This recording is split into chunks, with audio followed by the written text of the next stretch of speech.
नमस्कार दोस्तों। अवचेतन मन एक शक्तिशाली द्वितीयक प्रणाली है जो आपके जीवन में सब कुछ चलाती है।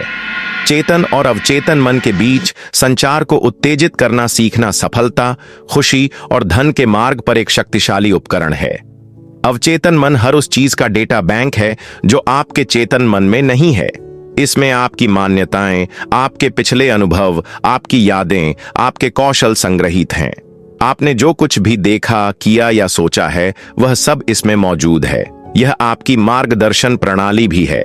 यह खतरों और अवसरों के लिए इंद्रियों से आने वाली सूचनाओं पर लगातार नजर रखता है और यह उस सूचना को चेतन मन तक पहुंचाता है जिसे आप चाहते हैं कि वह संप्रेषित करे।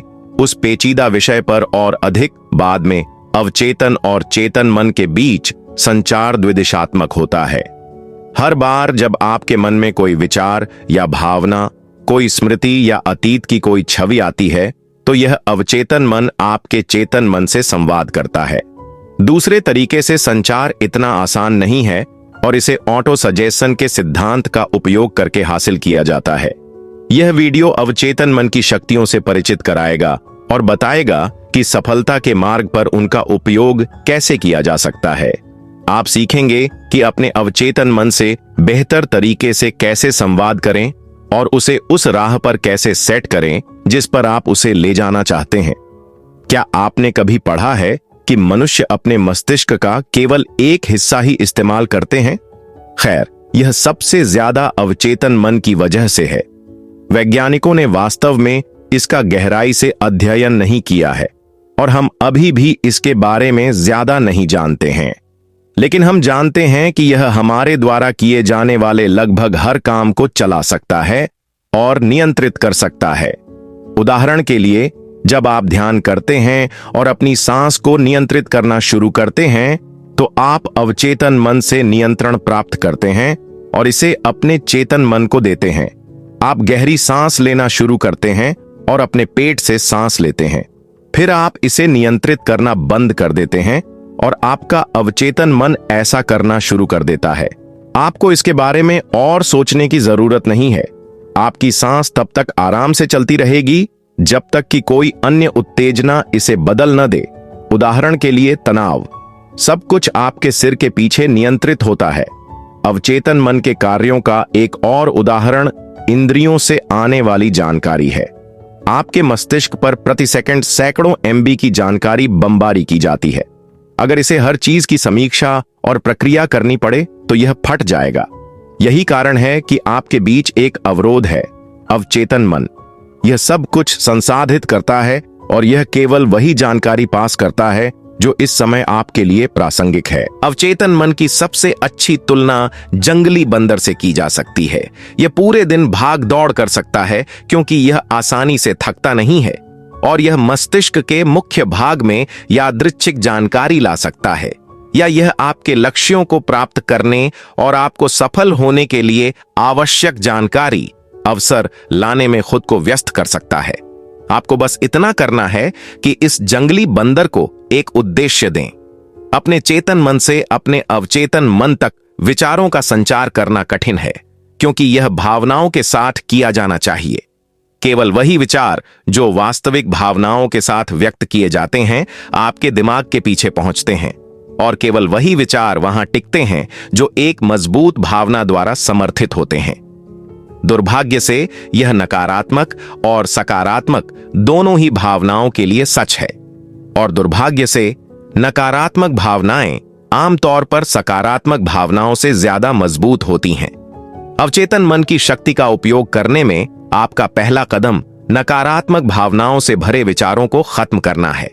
आपको नकारात्मक आत्मचर्चा को भी रोकना होगा या कम से कम यह सुनिश्चित करना होगा कि यह भावनाओं से भरा हुआ न हो। आपके डर अक्सर सच साबित होते हैं, खासकर तब जब आप उनके बारे में बहुत भावुक होते हैं, और यही कारण है कि नकारात्मक आत्मचर्चा ऐसे हानिकारक प्रभाव पैदा कर सकती है। इन नकारात्मक विचारों को खत्म करना या जितनी जल्दी हो सके उनका मुकाबला करना सफलता की दिशा में एक बहुत ही महत्वपूर्ण कदम है। एक अभिभावक देवदूत के बारे में कहानी है जो हमेशा आपका पीछा करता है। जब आप खुद से कहते हैं, मेरा जीवन भयानक है, तो यह भयानक जीवन लिखता है। जब आप कहते हैं मेरा काम उबाऊ है, तो यह उबाऊ काम लिखता है। और जब आप कहते हैं मेरा शरीर बदसूरत है, तो यह बदसूरत शरीर लिखता है। और फिर यह आगे बढ़ता है और आपकी सभी इच्छाएं पूरी करता है, क्योंकि वे मजबूत भावनाओं, दुख, निराशा, पछतावा, आत्मघृणा से भरी होती हैं। वह देवदूत आपका अवचेतन मन है। यहां रुकें और खुद से पूछें, क्या आप अपने मन में नकारात्मक आत्मचर्चा को आने दे सकते हैं? नकारात्मक आत्मचर्चा को कम करने के सर्वोत्तम तरीकों में से एक काउंटर तकनीक है। हर बार जब आपके मन में कोई नकारात्मक विचार आता है, तो आप उसका मुकाबला अत्यंत सकारात्मक काउंटर विचार से करते हैं। उदाहरण के लिए, यदि आपके पास कोई महत्वपूर्ण प्रस्तुति है और आप अपने आप से सोचते हैं, मैं उन सभी लोगों के सामने खुद को शर्मिंदा करने जा रहा हूं, तो तुरंत इसका मुकाबला करें। नहीं, मैं इतना अच्छा प्रदर्शन करने जा रहा हूं कि दर्शक 5 मिनट तक मेरी सराहना करेंगे। सच्चाई अक्सर कहीं बीच में होगी। नकारात्मक आत्मचर्चा का मुकाबला करने में एक और शक्तिशाली उपकरण डिलीट बटन है।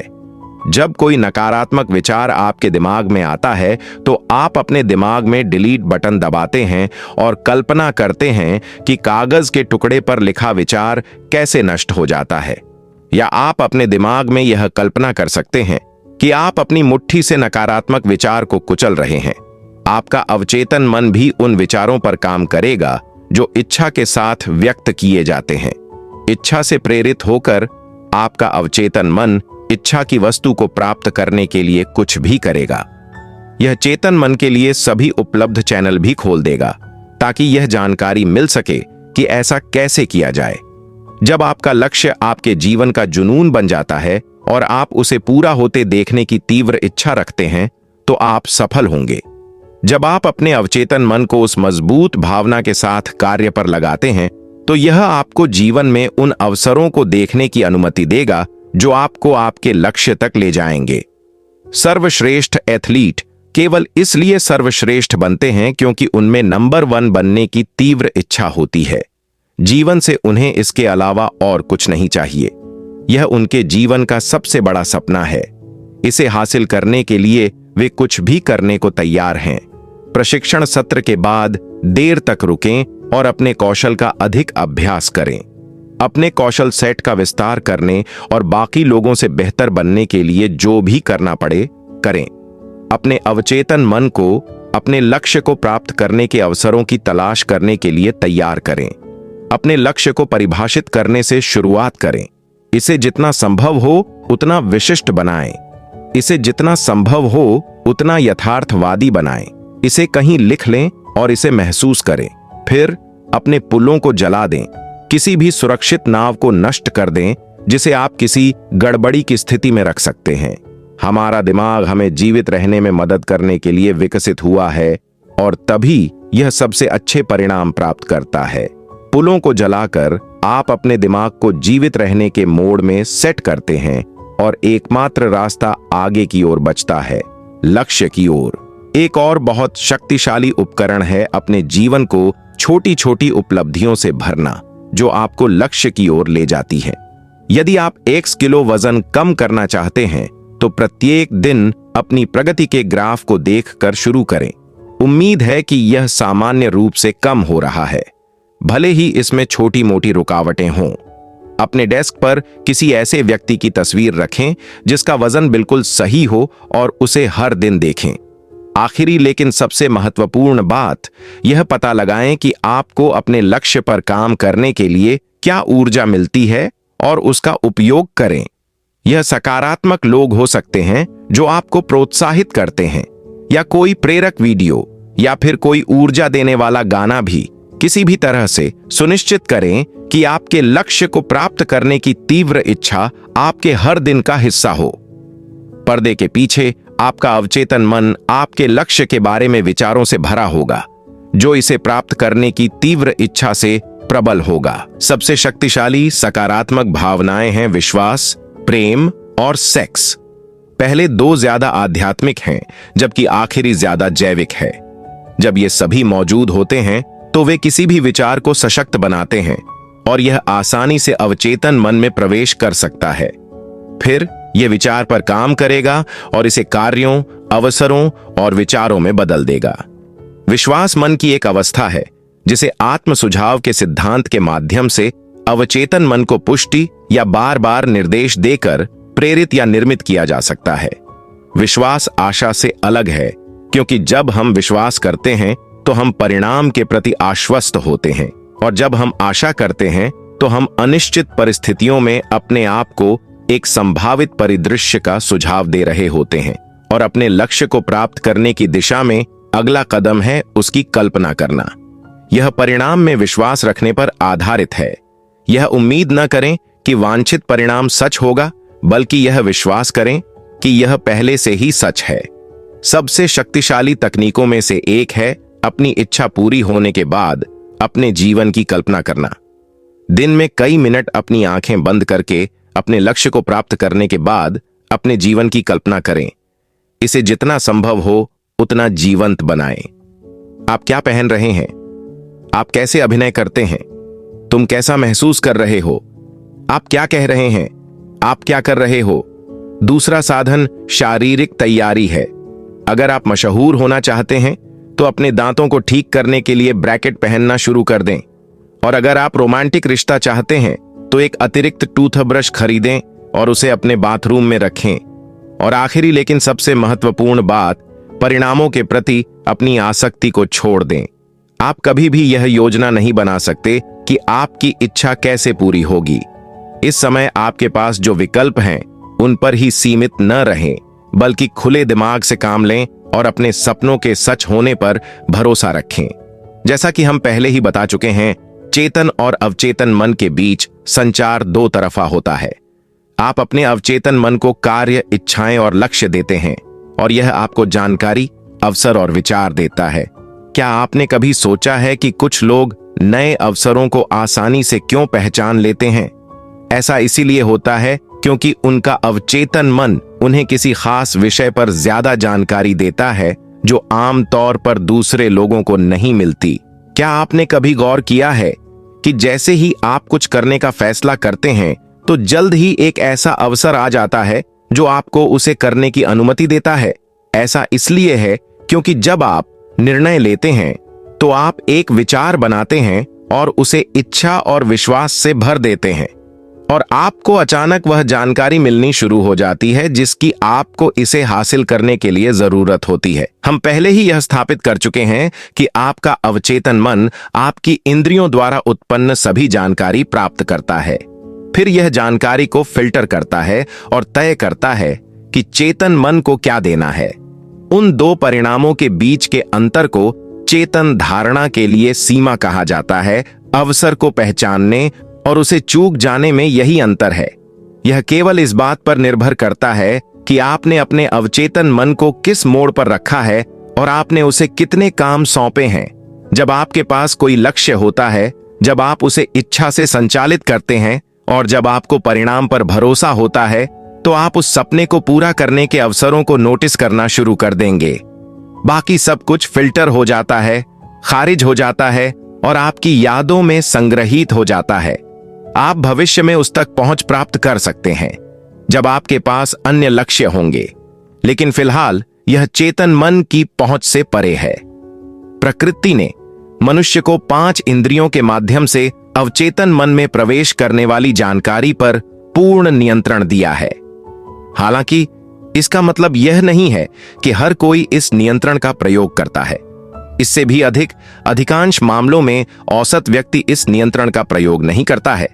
यही कारण है कि इतने सारे लोग गरीबी में जीवन जीते हैं। अवचेतन मन में विचारों को पेश करने की विधि को ऑटो सुझाव कहा जाता है। इसमें सभी स्वप्रशासित उत्तेजनाएं शामिल हैं जो इंद्रियों के माध्यम से किसी के मन तक पहुंचती हैं।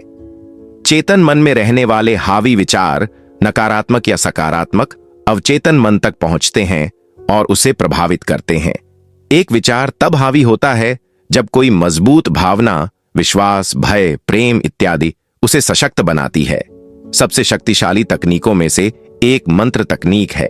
उस तकनीक का सार यह है कि आप अपने मन में या जोर से एक सकारात्मक मंत्र दोहराए जो आपको किसी कठिनाई या डर पर काबू पाने में मदद करेगा।